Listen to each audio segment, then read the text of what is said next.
structure ribbon, we click on the option of drawing beams, and before drawing the beams, we click on the edit type option from the properties menu and apply the specifications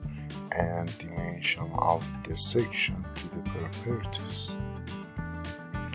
After this step, we draw the beam with the desired length.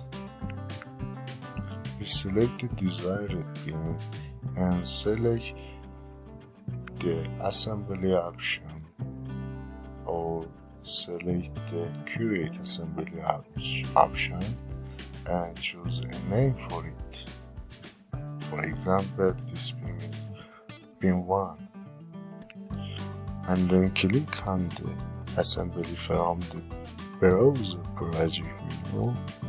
and select the desired assembly and right click on it and then select the create view option and